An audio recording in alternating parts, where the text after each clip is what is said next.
The expansion of existing settlements beyond their current borders may not be helpful in achieving that goal. The statement then says the Trump administration has not taken an official position on settlement activity and looks forward to continuing discussions. David Swerdlick, the White House has taken an official position on settlement activity right now, saying it's an impediment to peace, construction of new settlements or expansion of existing settlements beyond their borders. So there is a position that was enunciated. Releasing that statement is an official position, and it's a position that is not entirely unlike the official position that the Obama administration took at the outset in 2009, asking Israel to pause settlement activity to try and get the peace process started. So we'll see if that sticks with the Trump administration, but now it's interesting to see what Israel's reaction will be. I'm anxious to get Dana Bash's reaction, because the statement also says, as the president expressed many times, he hopes to achieve peace throughout the Middle East region.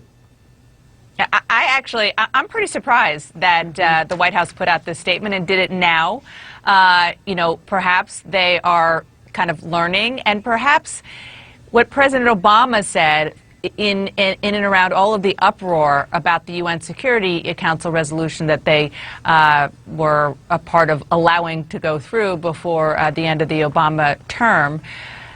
What the president said was that he is hoping to shape the contours of the Trump administration's approach to the Middle East and to Israel in particular.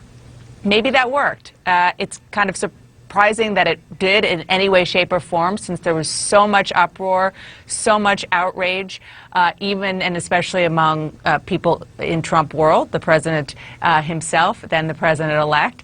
But perhaps it did. You're a Middle East expert. I'd love to actually get your thoughts on it. We have Bibi Netanyahu coming here soon. Perhaps this is an advance of that. And it comes on the heels, Biana, of the Israeli government in recent days announcing the authorization potentially for another 5,500 housing units in existing settlements, not only settlements along the 67 lines, but settlements that are deep inside the West Bank. So presumably there was pressure on the Trump administration to send a message to Jerusalem, cut it out.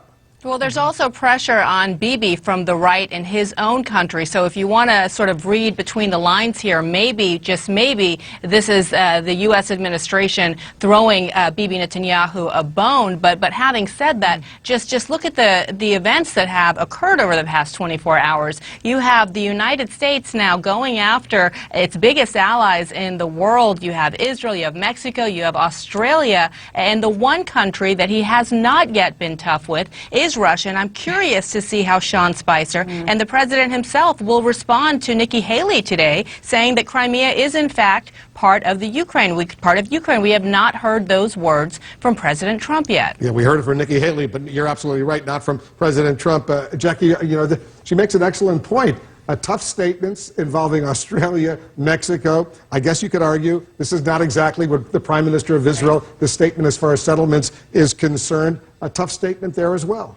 The most interesting thing about this to me is usually you see Trump reflect the people who are around him. Yeah. Well, when you talk about Jared Kushner, his family foundation the Kushner Family Foundation has given money to settlements.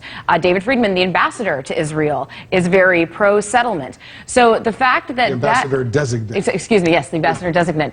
This is very surprising considering who is surrounding him and who is in his ear, particularly Jared Kushner, who's his son-in-law, who is very close to the president and he listens to. It's going to be really interesting to see how this goes forward. Yeah, I assume that Rex Tillerson, the Secretary of State, among others, maybe General Mattis over at the Defense Department, maybe Mike Pompeo over at the CIA, others had some role in dealing with this. I assume Mike Flynn, the National Security Advisor, as well. You don't release a statement on a sensitive issue like this without authorization, presumably from the President of the United States himself.